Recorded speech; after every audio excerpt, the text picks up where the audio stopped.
자, 월삭 예배 단락 1번 계시록 22장 2절의 말씀입니다. 같이 한번 읽어보겠습니다. 시작. 강 좌우에 생명나무가 있어 12가지 열매를 맺되 달마다 그 열매를 맺고 그 나무 잎사귀들은 만국을 치료하기 위하여 있더라. 아멘.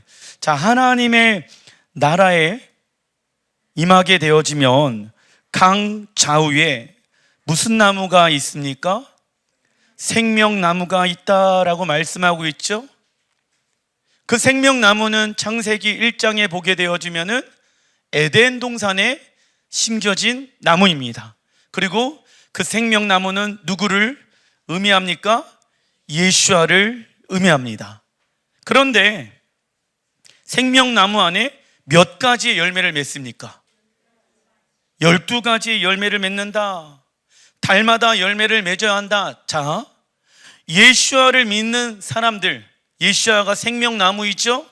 그 생명나무에게 접붙여진 우리들은 달마다 하나님께서 계획해 놓으신 열매를 맺어야 합니다.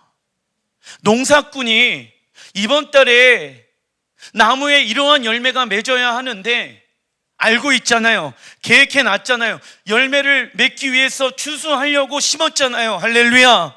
그런데 마음 상하게도 열매를 맺지 않는다라고 하면은 어떻게 하겠습니까? 계속 열매를 맺지 않아요. 그러면은 나무를 잘라버립니다. 왜요? 열매를 맺지 않기 때문에 쓸모가 없게 되어집니다. 동일한 거예요. 하나님이 우리에게 매달마다 12가지의 열매를 계획해 놓으셨습니다. 이번 달에는 이러한 달, 저번 달에는 이러한 달, 그 달에 맞게끔 우리는 우리의 삶 가운데 열매를 맺어야 될지라 믿습니다. 그래서 월삭이 중요한 거예요. 이번 달 우리의 계획이 있어요. 우리의 스케줄이 있지요. 우리의 시간표가 있지요. 그러나 그 시간표를 내려놓고 하나님이 나를 향한 계획하심이 무엇입니까? 내가 거기에 내 삶을 수정하길 원합니다. 달, 히브리 원어로 호데시, 뜻은요 새롭다 입니다. 하나님은 매달 우리에게 새로운 축복을 주시길 원하십니다. 그리고 생명나무의 열매는 12가지의 맛을 내며 매달마다 열매를 맺습니다. 하나님이 우리를 통해 매달마다 하나님이 원하시는 열매를 맺길 원하시며 이는 월삭의 열매를 의미합니다.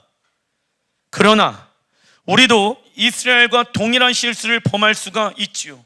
하나님의 스케줄보다 나의 스케줄이 더 중요하고 하나님의 계획보다 나의 계획이 더 중요하다라고 생각할 때가 종종 있다. 월삭 가운데 하나님이 매달마다, 자, 하나님이 성경에 보게 되어지면 첫 번째 달, 두 번째 달, 세 번째 달 기록해 놓으신 이유가 있지요. 그 중에 제일 중요한 달 중에 하나가 무엇이냐면 니산월입니다. 왜요? 이스라엘 백성들에게 어린 양의 피로 말미암아 구원이 시작되어졌다는 것을 알리기 위해 하나님은 니산월 14일 날 유월절 어린 양의 피를 너희들의 문지방에 문에 다 발라라 라고 말씀해 놓으셨죠. 왜요? 하나님의 계획 안에 그 유월절이 계획해 놓으신 하나님의 섭리, 그리고 유월절을 통하여서 우리를 구원케 하자 하나님이 계획해 놓으신 것입니다. 그래서 마지막 때 넘어지지 않기 위해서는 토라, 월삭, 그리고 절기를 가지고 있어야 하는 것입니다. 왜냐? 하나님의 말씀은 방향성입니다. 우리가 이제부터 어떻게 살 것인가, 방향이며 길이며 진리이며 생명입니다. 8번째 달 히브리 원어로 헤시반 월입니다. 헤시반을 마르 헤시반이라고도 부르는데 그 의미는 몰약입니다. 몰약의 기능은요 향기가 짙어 시체에 사용하는 향수입니다. 이처럼 우리는 헤시반 월에 우리 육체의 냄새를 제거하기 위해 자신을 부인하고 나의 십자가를 짊어매는 시간들을 가져야 하는 시간입니다. 자, 세상의 어떠한 물질을 통하여서 향기를 만들어낼 수 있습니다. 그 향수를 통하여 냄새나는 우리의 냄새를 잠깐은 제거해 줄 수가 있겠지요. 근데 하나님은 말씀하시는 거예요. 너희들의 육체의 냄새를 제거하라. 향수로는 너희들의 육체의 냄새를 제거할 수 없다. 세상의 욕망, 세상의 자랑, 세상의 즐거움, 향락, 술 취함, 방탕함, 그러한 냄새를 향수로 제거할 수 없다. 너가 죽어야 한다. 너가 완벽하게 사라져야 한다. 그리고 너의 육체가 다 썩어져야 한다. 그것을 예수님께서 우리를 대신하여 우리의 육체의 냄새를 제거하기 위해 십자가에 죽으신 것입니다. 그리고 예수님은 몰약을 바르셨죠. 부패한 냄새를 없애기 위해. 하나님은 이번 달 우리에게 몰약의 은혜를 주시길 원하십니다. 부활을 의미하는 것이죠. 새로운 하나님의 은혜를 우리에게 덮여주신다. 그러기 위해서는 나를 부인하고 나의 십자가를 짊어매는 삶을 살아가야지 몰약의 은혜가 있게 되어지는 거예요. 이 고난의 시간들을 통과하면 우리의 삶이 아름다운 향기, 성경에 보게 되어지면 너희는 그리스도의 향기다라고 말씀하고 있죠. 이번 달 히브리어 알파벳은요, 눈이라는 히브리 원어로 사용되어집니다. 그 뜻은요, 충성된 종 또는 하나님 나라의 상속자, 충성된 종 또는 하나님 나라의 상속자의 뜻을 가지고 있습니다.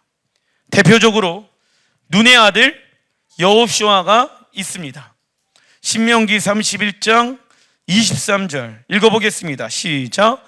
여호와께서 또 눈의 아들 여호수아에게 명령하여 이르시되 너는 이스라엘 자손들을 인도하여 내가 그들에게 맹세한 땅으로 들어가게 하리니 강하고 담대하라. 내가 너와 함께하리라 하시니라. 아멘. 자, 눈의 아들 여호수아. 하나님, 내가 어떻게 이스라엘 백성들을 데리고 약속의 땅을 점령할 수 있겠습니까? 그때 하나님이 말씀하시죠. 강하고 담대하라. 너의 육체의 냄새를 빼라. 너는 오직 주야로 하나님의 말씀을 묵상하라. 강하고 담대하라. 다른 어떠한 능력과 힘을 가지고 군사적인 전력을 가지고 약속의 땅을 점령하려고 하지 말아라. 너의 능력을 빼어라. 너의 계획을 내려놓아라.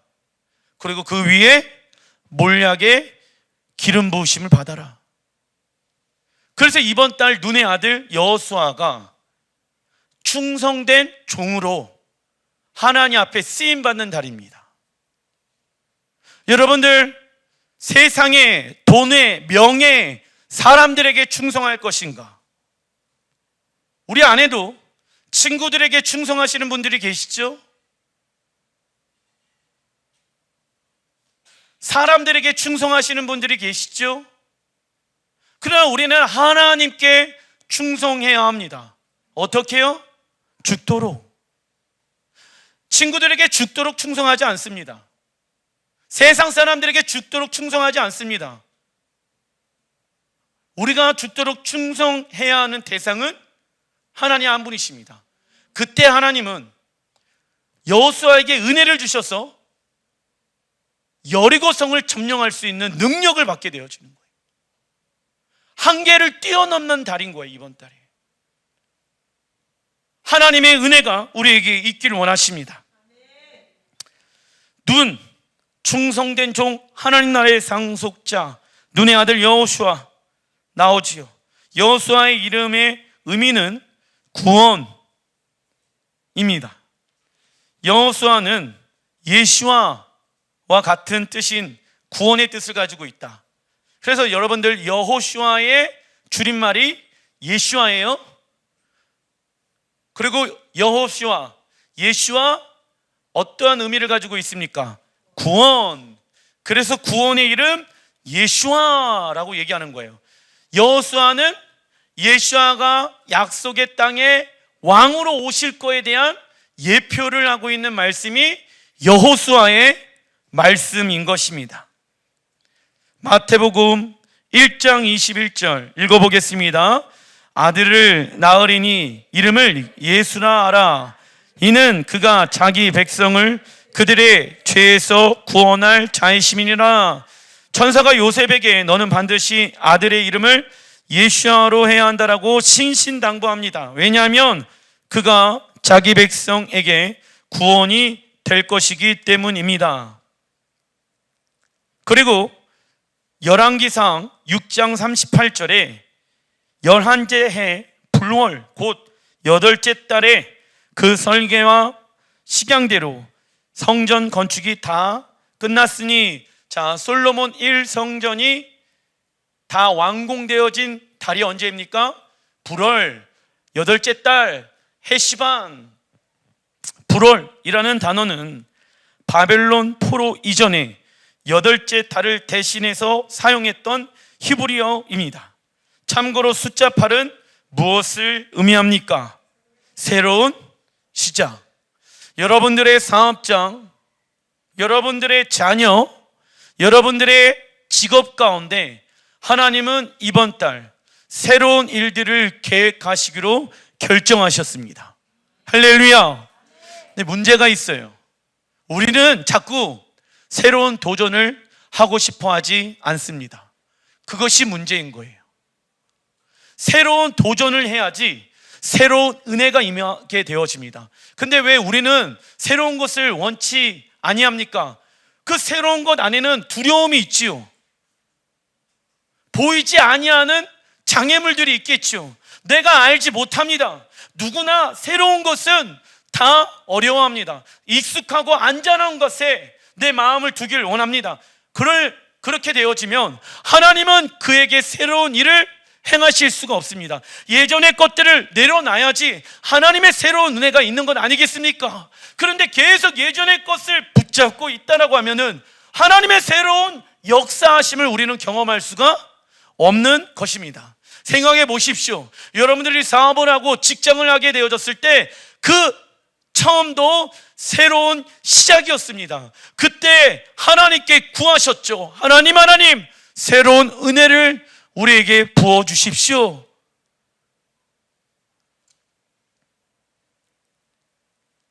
이스라엘에서는 8번째 달에 새로운 농사가 시작되어지는 시기입니다. 여러분들, 새로운 농사가 시작되어지는 데 있어서 농사가 제일 먼저 하는 것은 밭을 갈아엎는 것이죠. 갈아엎어야 돼요. 위에 있는 흙은 이미 영양분이 다 빠져 있습니다. 밑에 있는 영양분이 넘쳐나는 그 흙을 위로 다시 올려야 합니다. 갈아엎어야 되겠죠. 우리의 마음의 밭을 갈아엎어야 합니다. 왜? 5781년도는 지나갔습니다. 할렐루야. 5782년도 새로운 달 가운데 해시반월에 있는 거예요. 그러려면 농사를 지어야 되는 건 아니겠습니까? 내 마음의 밭을 갈아엎어라. 생각의 밭을 갈아엎어라. 생각과 마음을 갈아엎지 않는다라고 하면은 하나님은 새로운 일을 행하실 수가 없습니다. 히브리어로 불 뜻은요, 적어놔 주십시오. 비 또는 참고로 이번 달 어떠한 일들이 일어났습니까? 노아 홍수 사건이 일어났습니다. 그래서 이스라엘은 이번 달부터 이른비가 내리기 시작하며 밀을 심기 위하여 밭갈이가 시작되어집니다. 자, 여러분들 보세요. 월삭은 이미 하나님께서 창세 전부터 계획해 놓으신 날이죠. 근데 놀랍게도 해시반월에 비, 소나기, 하나님이 창세 전부터 계획해 놓으셨대. 그리고 이때 하나님은 세상을 새롭게 재창조하시기로 결정하신다는 겁니다. 누구를 통하여? 노아, 의인, 하나님과 동행하는 자, 하나님과 함께하는 자를 통하여, 할렐루야, 하나님은 여러분들의 가정 가운데 하나님의 새로운 재창조의 역사를 일으키길 원하십니다. 믿으십니까? 그러려면 우리의 삶이 노아와 같이 의인의 삶이 되어야 합니다. 그냥 말로만 하나님 새로운 일을 우리에게 허락하여 주십시오, 기도만 해서 되는 것이 아니라 우리가 노아처럼 하나님의 말씀에 전적으로 순종하는 모습들을 가져야 합니다. 노아는요 120년 동안 주변 사람들에게 다 손가락질을 받고 미친놈 소리를 들었습니다. 왜냐? 그때까지는 단 한 번도, 단 한 방울도 하늘에서 비가 내리지 않았습니다. 사람들이 비웃습니다. 야, 하나님이 너와 함께 하신다고? 허무맹랑한 소리 하지 말아라. 어떻게 새로운 재창조가 일어날 수 있겠느냐? 근데 노아는 믿었어요. 무엇을? 하나님의 말씀을. 그럼 믿어갖고 무엇을 하게 되어집니까? 방주를 짓는 순종함을 행하게 되어집니다. 할렐루야. 이 땅은 반드시 재창조의 역사가 일어날 것입니다. 그러기 위해서는 노아가 120년 동안 방주를 만든 것처럼 하나님이 여러분들에게 무언가를 만들라라고 말씀하실 수 있습니다. 그것이 허무맹랑한 말도 안 되는 이야기일 수도 있어요. 근데 여러분들 만들 수 있겠습니까? 그것이 하나님의 말씀을 믿는 자들의 특징인 거예요. 그러나 믿는다라고 하는데 아무것도 만들지 않아요? 그러면 재창조의 날에 믿음이 없는 자들과 함께 심판을 받는 거예요. 그래서 우리 안에 믿음이 있다라고 하면은 하나님의 말씀에 대한 어떠한 것이 있어야 합니까? 순종하는 모습이 있어야 되는 거예요. 이번 때에 하나님이 우리에게 순종하는 모습을 나에게 보여줄 수 있겠니? 내가 너희들의 자녀, 너희들의 가정, 너희들의 사업장, 너희들의 직장 모든 것을 나 다시 새롭게 하기로 창세 전부터 노아 시대 때에 내가 헤시바 너래 세상을 새롭게 하지 않았니? 나의 말을 믿니? 그렇다라고 하면은 나의 말에 순종할 수 있겠니? 라고 주님이 우리에게 말씀하시는 것입니다. 이번 달 무엇을 심느냐에 따라서 한 해 농사가 결정되어집니다. 이 달은 많은 것들을 심는 시간을 가져야 합니다. 하지만 씨를 뿌리는 것은 쉽습니까? 쉽지 않습니까? 여러분들 생각해 보십시오. 논에 그 모를 심는다라고 했었을 때 거두는 것은 기뻐요, 좋아요, 그죠? 그런데 심는다라고 했었을 때 허리를 계속 숙이고 있어야 돼요, 그죠? 손이 많이 가요. 그러나 심지 아니하면 거둘 수가 없습니다. 시편 126편 5절 읽어보겠습니다. 시작. 눈물을 흘리며 씨를 뿌리는 자는 기쁨으로 거두리로다. 자, 많은 이들이 처음부터 기뻐하려고 합니다. 무슨 얘기입니까? 익숙한 걸 하려고 한다고요. 내가 원하고 내가 좋아하는 걸 하려고 한다고요. 근데 처음에는 모든 사람들이 무엇을 흘립니까? 눈물을 흘릴 수밖에 없습니다. 신앙생활도 마찬가지이겠죠. 처음부터 신앙생활 잘하는 사람 있습니까? 없습니까? 없어요. 눈물을 흘려야지 기쁨으로 단을 거두리로다. 눈물을 흘리지 않는다라고 하면은 기쁨으로 단을 거둘 수가 없습니다. 당연한 거예요. 내가 심었으니까 당연하게 맺는 거 아니에요. 농사를 짓다 보면 어떠한 일이 일어날지 아무도 모릅니다, 그죠? 그래서 감사하고 기뻐하는 마음을 우리는 가져야 하는 것이죠. 생명의 씨를 뿌리는 자는 눈물을 흘리게 되어집니다. 여러분들 가정에서 눈물을 뿌려야 될 시간들이 있겠지요. 자녀들이 주님께 돌아와야 되는데, 우리 부모들이, 우리 남편과 아내가 주님께 돌아와야 되는데 그냥 말로만, 마음으로만 하나님 우리 자녀 돌아오게 하여 주십시오, 그렇게 해서는 돌아오지 않습니다. 눈물을 흘리며 내 마음이 애통하는 자로서 주님 앞에 간구해야지 그 영혼이 주님께 돌아올 수가 있는 건 아니겠습니까? 그러면서 그 영혼을 위해서 중보하고 기도하게 되어졌을 때 내가 어미가 되어지고 내가 아비가 되어지는 것, 내가 성장이 되어지는 것이죠. 그 시간을 통해서 농사 중에 힘든 작업 중에 하나가 씨를 뿌리는 것입니다.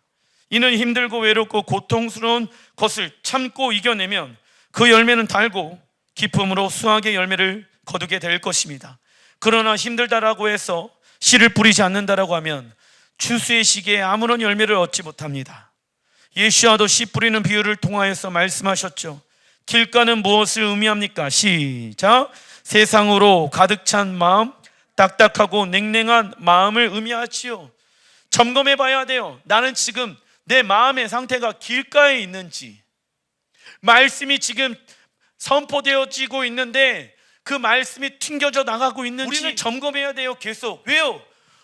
우리가 오해할 때가 있습니다. 내가 종교적인 행위로 이 자리에 나와서 예배를 드리고 말씀을 듣는다고 해가지고 다 그 하나님의 말씀이 내 마음에 심겨지는 게 아니에요. 목사인 저도 하나님 도와주세요. 지혜와 계시의 영지의 성령님 도와주세요. 내 마음을 계속 갈아엎지 않는다라고 하면은 목사인 저도 하나님의 음성을 놓칠 수가 있다라는 것을 여러분들이 알고 계셔야 합니다. 두 번째, 돌짝밭은요 무엇을 의미합니까? 말씀에 기반이 없어 감정과 환경에 좌우되어지는 마음을 의미하지요. 세 번째, 가시덤불 밭은요, 시작. 세상의 염려로 재물의 유혹과 향락의 기운에 막혀 온전히 결실하지 못하는 마음입니다. 이 세 가지 중에 우리는 어떠한 마음을 가지고 있는지 점검해 봐야 합니다. 그러나 좋은 땅은 말씀을 듣고 지키어 인내로 결실하고 착하고 좋은 마음입니다. 아멘. 믿음도요, 그래서 인내가 있어야지 결실을 맺는 거예요. 여러분 생각해 보세요. 내가 쌀을 심었는데 벼를 이제 자라나요. 그런데 그 벼 안에 알곡이 있는 것 같아. 그래서 아직 추수하지 않을 때인데 그 알곡을 빼갖고 먹으려면은 됩니까? 안 됩니까? 안 돼요. 안 돼. 까마귀가 와서 벼를 먹을 수도 있고 또 자연재해가 와서 벼 농사가 망칠 수도 있어요. 사단은 우는 사자같이 우리를 공격한다고요. 우리 안에 있는 생명의 말씀 예수안을 뺏어 먹으려고 열매를 맺지 못하게끔 하기 위해 추수의 때 추수당하지 못하게끔 우리를 공격한다라는 것이죠. 그래서 우리는 우리의 마음의 밭을 파수해야 합니다. 큰 3번, 하나님께서 이번 달 쓰시는 지파, 어떠한 지파입니까? 므낫세 지파. 창세기 41장 51절 같이 한번 읽어보겠습니다. 요셉이 그의 장남의 이름을 므낫세라 하였으니 하나님이 내게 내 모든 고난과 내 아버지의 온 집 일을 잃어버리게 하셨다. 요셉, 이스라엘의 첫 번째 아들 므낫세, 어마어마한 하나님의 축복이 있겠죠. 므낫세의 뜻은요, 적어놔 주십시오. 잊어버리다, 뛰어넘다. 감정, 생각, 너희들의 계획, 과거의 실패, 현재의 어려움들을 잊어버려라. 할렐루야. 내가 너희들에게 계획해 놓은 일이 있다. 어떤 이는 어려움과 힘듦이 왔을 때 자신의 방법과 능력으로 잊어버리고 뛰어넘으려고 합니다. 그러나 우리의 생각과 능력이 강해지면 하나님의 무엇이 약해집니까? 생각과 능력이 약해집니다. 모든 사람은 다 무엇을 가지고 있다? 한계성을 가지고 있습니다. 하지만 우리의 한계를 통해서 하나님께서 일하실 기회를 드리는 것입니다. 아멘. 창세기 1장에서 이 땅이 혼돈과 공허함과 흑암이 깊다라고 말씀하고 있죠. 이때 하나님께서 빛이 있으라 하셨을 때 혼돈은 무엇으로? 질서로. 공허함은 무엇으로? 풍성함으로. 흑암은 무엇으로? 빛으로 변하였습니다. 여러분 선포하셔야 되는 거예요. 직장에 가갖고 빛이 있으리라. 그러면 여러분들의 혼돈, 공허한 흑암은 변합니다. 우리는 문제 해결에 집중하는 것이 아니라 누구에게 집중해야 합니까? 하나님께 집중해야 합니다. 그리고 하나님의 말씀에 순종하게 시작하여졌을 때 우리는 어떠한 기름 부으심을 받게 되어집니까? 돌파의 기름 부으심. 그러나 돌파의 기름 부으심을 경험하기 위해서는 하나님의 말씀에 순종하는 무엇이 필요합니까? 대가, 지불. 지금은 손해보는 것 같고 지금은 이건 아닌 것 같은데 하나님은 우리의 대가집을, 우리의 무엇? 심는 것을 통하여 열매를 맺으신다. 왜요? 99.9%는 다 하나님이 하셨어. 그런데 내가 0.1% 대가집을 했잖아요. 근데 방법을 하나님이 깨닫게 해주시기 위해서, 낚시하는 방법을, 물고르기를 계속 하나님이 잡아다가 주시는 것이 아니라 이제는 너가 낚시해서 대어를 낚거라. 낚시하는 방법을 하나님이 알려주길 원하시는 거예요. 그러려면은 낚시하는 방법을 배워야 되는 건 아니겠습니까? 낚시하면 내가 잘 잡힐 수 있을까? 나 혼자 잘 해낼 수 있을까? 그런데 걱정하지 말래요. 하나님이 나와 함께 하신대요. 근 4번 성경에 나오는 이번 달의 사건들이 있습니다. 단락 1번 창세기 7장 11절 12절의 말씀. 노아가 600세 되던 해 둘째 달, 민가력으로 2월이고 성서력으로는 8월입니다. 곧 그 달 11의 날이라. 그날에 큰 기품의 샘들이 터지며 하늘의 창문들이 열려 40주야를 비가 땅에 쏟아졌더라. 창세기 1장부터 출애굽기 12장까지는 민간역으로 쓰여졌습니다. 그죠? 알고 계시죠? 그런데 출애굽기 13장 이후부터는 이스라엘 백성들이 무엇합니까? 출애굽하면서부터 하나님은 이스라엘 백성들에게 새로운 달을 주셨죠? 기억나시죠? 예. 노아 홍수 사건 당시 온 세상은 무슨 탕?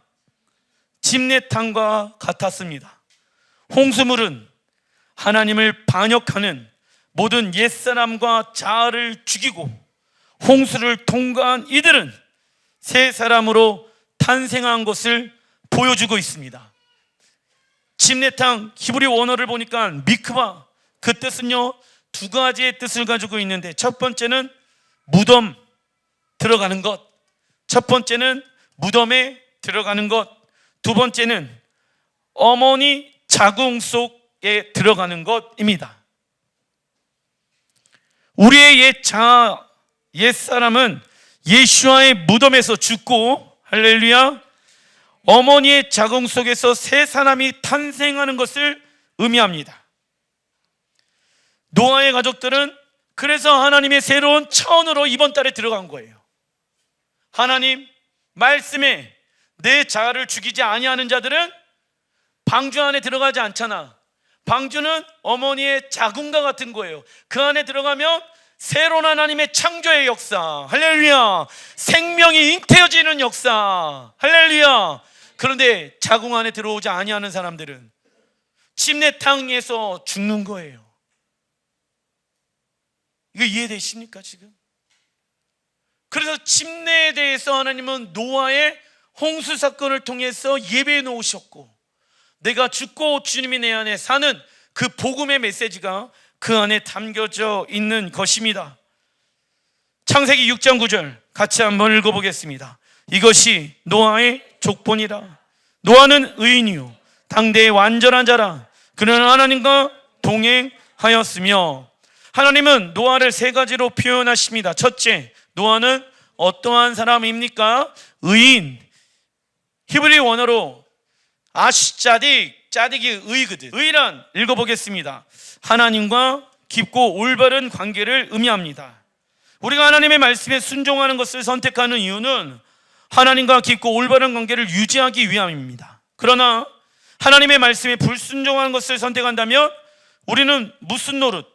죄의 종노릇 하며 죄인으로 살아가게 되어집니다. 그래서 의인으로서 하나님과 깊은 관계를 위하여 노아는 하나님의 말씀에 순종하였다. 나머지 사람들은 죄인이었죠. 내가 죄인의 모습이 있는지 의인의 모습이 있는지 점검하셔야 합니다. 그런데 어떤 이들은 예수야를 믿으면 의인이 된다라고 말합니다. 맞는 말이지요. 그러나 예수야를 믿음으로 의인이 되었다면 이제부터 어떠한 모습? 의로운 모습, 한마디로 순종하는 모습. 그래서 노아는 방주를 만드는 의로운 모습을 보인 거예요. 여러분들은 하나님 앞에 의로운 모습이 갖춰져 있습니까? 왜요? 예수님께서 마지막 때는 어떤 때와 같다? 노아의 때와 같다라고 말씀하고 있잖아요. 보세요. 방주에 올라타잖아요. 예수아가 오시면 우리는 하늘로 휴고당하는 거예요. 이 땅은 하나님의 심판, 그죠? 그런데 방주 안에 들어가 있는 사람들은 안식, 쉼, 평안, 그죠? 그리고 그 안식과 평안과 쉼 가운데 있었던 노아와 노아의 가족들은 다시 땅에 내려오죠. 우리도 휴거당했다가 이 땅 어디에 내려온다? 예루살렘. 할렐루야. 이게 연결되어야 되는 거예요. 옛날에는 이스라엘에서 몰랐었을 때는 왜 예수님께서 마지막 때 노아의 때와 같다라고 얘기했지? 이랬단 말이에요, 그죠? 근데 이렇게 연결되어지는 거야. 그런데 그때 휴거를 경험하려면 첫 번째 의인의 모습이 있어야 된다고. 그냥 말로만 나 예수와 믿었으니까 나 의인이 되어졌습니다 해서 되는 게 아니에요. 의인은 의로운 행동을 해야 합니다. 두 번째, 노아는 완전한 자. 적어놔 주십시오. 노아는 완전한 자. 히브리 원어로 담임. 담임의 뜻은요, 흠이 없는 자입니다. 예수와를 믿지 않는 자는 자신의 흠이 무엇인지를 잘 모릅니다. 그러나 예수와를 믿는 자들은 자신의 흠을 무엇을 통하여 알 수 있습니까? 말씀. 그래서 성경에 보게 되어진 말씀은 내 자아를 볼 수 있는 거울이라고 얘기하는 거예요. 아, 내 안에 흠이 너무 많구나. 그러나 예수와의 보혈로 내 흠이 제거가 되어지는 거예요. 노아는 하나님의 말씀을 통하여 자신을 늘 비추어 점검하였습니다. 흠이 없는 삶을 살기 위해 몸부림을 쳤던 것. 셋째, 노아는 적어놔 주십시오. 하나님과 동행하는 자. 히브리 원어로 히트할렉. 하나님과 동행하는 자. 하나님과 동행하려면 무엇이 같아야 합니까? 뜻 같아야 합니다. 자, 하나님이 어딜 가나 우리와 함께 하시는 것은 맞습니다. 그러나 의인과 함께 하시지 죄인과 함께 하시면 여러분들 그 공간은 심판받습니다. 그런데 우리 안에 의인의 모습, 완전한 모습, 하나님과 동행하는 자의 모습은 없고 종기적인 행위는 있죠. 우리는 하나님과 멀어져 있다는 증거인 것입니다. 하나님은 당신과 친밀한 관계 가운데 있는 자에게 이 세상을 향한 계획을 말씀해 주셨습니다. 그죠?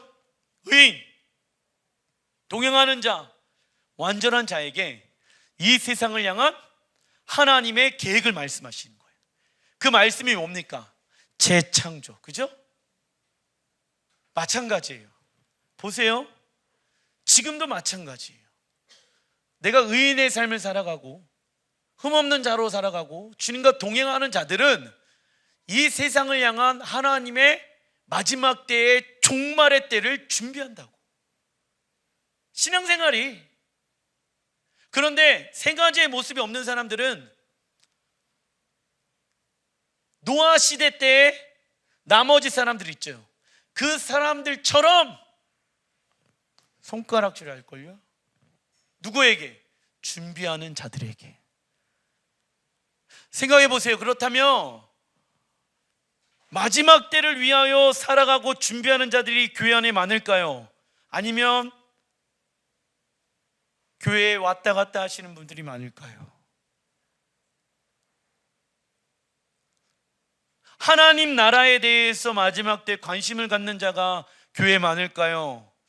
아니면 내가 그냥 천국 가면 되겠지 뭐 이렇게 생각하면서 신앙생활하는 사람들이 많을까요? 놀랍게도 그때와 지금은 똑같죠. 나는 놀라운 거예요. 하나님 노아의 때랑 지금의 때랑 똑같습니다. 마지막 때를 위해서 준비하는 자들의 모습 가운데는 어떠한 모습이 있어야 된다? 의인의 모습, 완전한 모습, 하나님과 동행하는 모습이 있어야 된다고. 노아는 그의 식구들은 그날을 위하여 무엇을 했습니까? 예행, 연습, 리허설을 한 거예요. 언제 동안? 120년 동안. 마태복음 24장 37절 같이 한번 읽어보겠습니다. 시작. 노아의 때와 같이 인자의 임함도 그러하리라. 아멘. 저는 교회가 노아의 방주의 역할을 감당해야 된다고 생각합니다. 단순히 그냥 복받고 천국 가는 거에 집중시키는 것이 아니라 교회는 노아의 방주의 역할을 감당해야 합니다. 이 안으로 들어와야 돼요. 120년이라는 시간들이 지날 수도 있어요. 많은 사람들이 이 안에 들어오지 않을 수도 있어요. 그죠? 여기에 계신 분들 중에서도 동일한 거예요. 많은 이들이 이 안에 들어오지 않을 수도 있다는 것을 여러분들이 명심해야 합니다.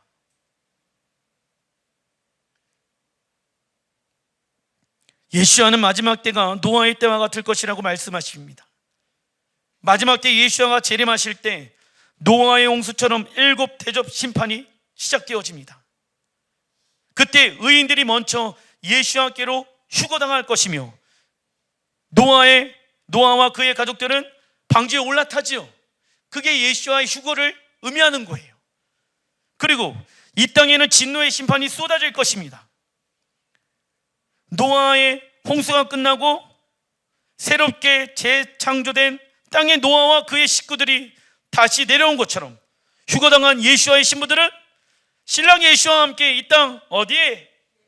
예루살렘에 다시 내려올 것입니다. 할렐루야. 이처럼 악인들은 하나님의 심판을 통해 홍수에 휩쓸려 갔지만 노아의 가족들은 땅을 무엇으로? 기업으로 받게 되어집니다. 온유한 자는 복이 있나니 그들이 땅을 기업으로 받을 것입니다. 온유는 무엇을 의미합니까? 말씀으로 길들여져 있는 상태. 노아는 무엇으로 길들여졌다? 그러나 노아의 방주에 들어오지 아니하는 사람들은 무엇으로 길들여졌다? 세상, 감정, 자신의 뜻. 노아의 히브리 원어를 보니까 뜻은요, 쉬다, 휴식.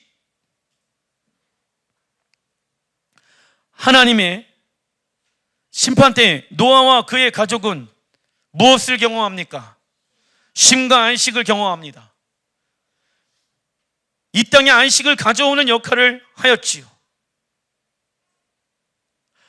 하나님은 많은 이들이 노아의 방주에 들어오길 원하셨습니다. 그러나 노아의 방주에 들어간 사람은 노아와 그의 가족 7명이 전부였습니다. 그래서 노아 포함 7명이니까는 8이죠. 숫자 8. 무슨 시작? 새로운 시작. 이렇게 연결되어지는 거예요. 이게 하나님의 섭리이고 이게 하나님의 예정인 거예요. 그래서 여러분들 보십시오. 노아의 방주 안에 타 올라가 있을 때 그때는 안식이에요. 그 전에는 빡시게 나무 자르고, 그죠? 그래서 신앙생활은 편하게 하는 게 맞다 아니다? 죄송한데 신앙생활 하는 구조 자체가 편안하게 할 수 없어요. 여러분들 내 자아를 죽이는 게 어떻게 편안하게 할 수가 있겠습니까? 그죠? 신앙생활 자체가 교회 안에 이런 사람들이 있어요. 목사님, 나는 교회 다니고 싶지는 않아요. 그러나 하나님을 믿을게. 왜요? 교회 안에 너무 많은 상처를 받았기 때문입니다. 예, 맞아요. 교회는 흠이 많은 사람들이 모여있는 곳이고 교회는 죄인들이 있는 곳이고 교회는 세상과 동행했던 사람들이 모여있는 절망적인 집단이 교회입니다. 그러나 그 사람들을 예수와의 피로 말미암아 예수께서 그들을 대신해서 죽으시고 부활하셨습니다. 그래서 교회는 희망적인 공간으로 변화되어졌습니다. 저는 그걸 믿어요. 그런데 문제는 무엇입니까? 아직 하나님의 나라가 완성되어지기까지는 내 안에 뭐가 존재한다? 악, 죄가 존재하잖아요. 그 죄와 악을 함께 공동체로서 서로 섬기며 용서하고 용납하고 중보기도 하면서 그 영혼이 노아의 방주에 다 올라갈 때까지, 그리고 하나님의 새로운 새 땅 새 하늘 새 예루살렘에 들어갈 때까지 인내하며 할렐루야, 소망하며 할렐루야. 왜 소망합니까? 소망은 제가 말씀드렸죠. 소망은 노끈이라고, 하나님 나라의 마음을, 내 마음을 하나님의 나라에 묶는 거라고. 이런 어려움이 교회 안에 있었을 때, 저런 어려움이 교회 안에 있었을 때 내 마음의 소망함을 하나님 나라에 묶는 거예요. 그래서 견딜 수가 있는 거야. 그래서 참을 수가 있는 것입니다. 왜? 이러한 고난은 잠시 잠깐이다. 120년 동안 나무 자르고 120년 동안 사람들에게 손가락질 받은 것은 잠시 잠깐이다. 영원한 하나님의 나라가 우리를 위해 준비해 놨다. 나는 그때 가서 영원한 안식 가운데 들어갈 거다. 할렐루야. 그게 신앙생활의 참된 소망의 모습 아니겠습니까? 신앙생활은, 이 땅에서 하는 신앙생활은 결단코 편안하게 할 수 없습니다. 여기에서 훈련받고, 여기에서 말씀으로 변화되어지고, 여기에서 믿음으로 씨앗을 눈물로 뿌리는 자가 되어야 합니다. 그렇지 않으면 열매를 맺을 수가 없습니다. 많은 사람들이 과거의 신앙생활 가운데 머물러 있으며 미래에 내가 천국 갈 것을 꿈꿉니다. 문제가 있죠. 당신의 현재의 믿음은 죽어 있습니다. 과거, 미래가 하나가 되려면 현재라는 것이 있어야 되는 건 아니겠습니까? 그죠? 근데 내 현재의 믿음은 죽어 있어. 그러면 과거도 쓸모없는 것이고 미래도 쓸모없는 건 아니겠습니까? 아닌가요? 현재의 믿음을 우리는 날마다 점검해 봐야 합니다. 하나님은 많은 이들이 노아의 방주에 들어오길 원하셨습니다. 그러나 노아의 방주에 들어간 사람은 노아 포함해서 8명 전부였지요. 노아 시대에는 땅에 비가 내리지 않았고 수면에 올라오는 안개 또는 이슬을 통하여 물이 공급되었습니다. 당시 사람들은 비가 내리는 것을 한 번도 보지 못하였고 비를 통하여 심판을 받는 것을 믿지 않았습니다. 동일해요. 하나님의 나라가 이 땅 가운데 임하고 이 땅은 하나님의 심판 가운데 있다. 교회 다니는 사람들도 이 말에 대해서 그렇구나 라고만 생각하지, 노아처럼 의인의 삶, 흠없는 자의 모습, 동행하는 모습을 살아내지 않고 있다. 방주, 교회를 섬기며 교회 안에 들어와서 그렇게 살려고 하지 않는다. 그러나 노아는 하나님의 말씀을 믿었고 순종함으로 구원의 방주를 만들었습니다. 이처럼 구원을 믿음으로 받는다고 해서 의를 행하지 않아도 된다는 오해를 해서는 안 됩니다. 노아 홍수 사건은 마지막 때 구원과 심판 가운데 반복되어질 것입니다. 하나님은 모든 이들에게 어떠한 기회를 주십니까? 회개할 기회를 주십니다. 오늘도 하나님은 우리에게 회개할 기회를 주십니다. 회개해야지 새로운 날을 경험할 수 있는 것입니다. 회개할 기회를 주셨지만 결국 구원받는 자의 숫자는 소수가 되어질 것입니다.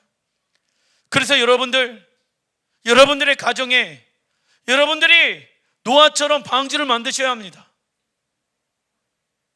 여보, 아내, 자녀들 노아의 방주에 타자. 나만 구원받을 수 없잖아요. 같이 그 배에 타야 합니다. 그러려면 우리의 모습 안에는 3가지의 모습이 있어야 된다. 도전이 되어지지요. 그 3가지의 모습을 통해 믿음이 없는 자들이 정말 하나님의 살아계심을 맛보아 알 수 있게끔 우린 그러한 통로가 되어야 합니다. 베드로후서 3장 9절 읽어보겠습니다. 시작. 주의 약속은 어떤 이들이 더디다고 생각하는 것 같이 더딘 것이 아니라 오직 주께서는 너희를 대하여 오래 참으사 아무도 멸망하지 아니하고 다 회개하기에 이르기를 원하시니라. 아멘. 목사님, 옛날에도 예수님 더디 오신다, 왜 빨리 안 오시냐, 빨리 왔으면 좋겠는데 예수님 왜 이렇게 늦게 오십니까? 작년에도 곧 오신다라고 그랬고 10년 전에도 곧 오신다라고 했고 20년 전에도 곧 오신다라고 했는데 예수님 왜 이렇게 더디 오십니까? 자, 시원하게 제가 정답을 알려드릴게요. 하나님은 한 명의 영혼이라도 회개하여 돌아오길 위해서 그 하나님의 때를 늦추시는 거예요. 할렐루야.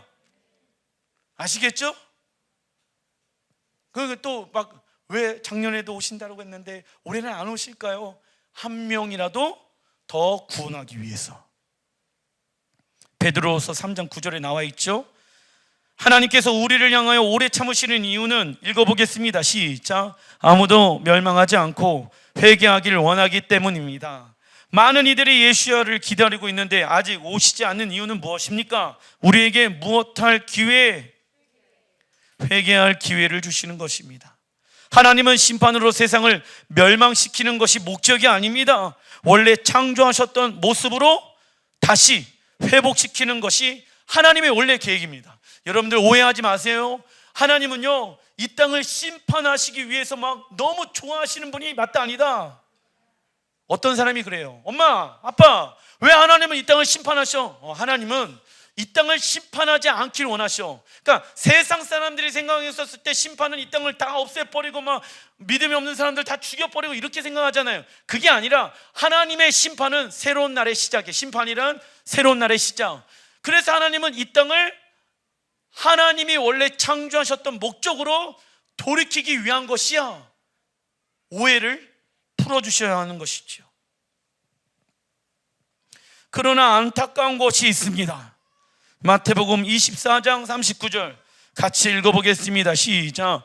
홍수가 나서 그들을 다 멸하기까지 깨닫지 못하였으니 인자의 임함도 이와 같으리라. 아멘. 이 말씀에 대해서 여러분들 심령 가운데 새기셔야 합니다. 심판이 다 끝나고 나서야 그때 깨닫는 거예요. 다 멸하기까지 깨닫지 못하는 사람들이 있대. 우리 안에도 마찬가지 아닐까요? 어떤 사람은 나는 예수 믿었기 때문에 심판받지 않을 거야. 깨닫지 못하는 거예요. 하나님의 심판이 끝난 이후 사람들은 깨닫게 되어집니다. 그러나 이미 회개할 시간이 지나갔습니다. 회개는 제한되어진 이 땅에서의 시간을 통해서만 하는 것입니다. 회개하는 삶을 살아가는 자들이 마지막 때에 승리하는 교회로서 서게 되어집니다. 물론 회개하며 심판의 과정을 통과하는 것은 쉬운 일은 아닙니다. 그러나 심판 이후에 시작될 하나님 나라에 대한 무엇이 있기에, 소망이 있기에 견딜 수가 있는 것입니다. 중간 이번 달에 일어난 사건들, 스가랴 1장 1절, 다리오 왕 제2년 8째 달 헤시반 월에 여호와의 말씀이 선지자 스가랴에게 임하니라. 자, 스가랴의 핵심이 있죠. 읽어보겠습니다. 시작. 예수께서 예루살렘 왕으로 거하시기 위해 다시 오시며 적그리스도를 물리치는 모습입니다. 아멘. 그리고 열방의 나라들의 이름들이 없어집니다. 대한민국, 일본, 중국, 북한 다 없어지지요. 그리고 한 나라 이름 어디 안으로? 이스라엘 안으로 정렬되어질 것이며 열방의 리더십들과 왕들 또한 다 없어집니다. 대통령 없어지고 총리 없어지고 모든 리더십들은 다 없어집니다. 왜요? 한 나라의 왕은 누구이십니까? 열방의 왕 예수 한 분만 높임을 받을 것입니다. 즉 마지막 때 예루살렘은 모든 열방 앞에 하나님 나라가 펼쳐지는 무대가 되어질 것입니다. 예루살렘은 하나님의 나라에 대한 키의 역할을 하게 되어질 것입니다. 그러나 하나님은 예루살렘을 사랑하지만 사단은 무엇을 미워한다? 예루살렘을 엄청나게 미워합니다. 시기합니다.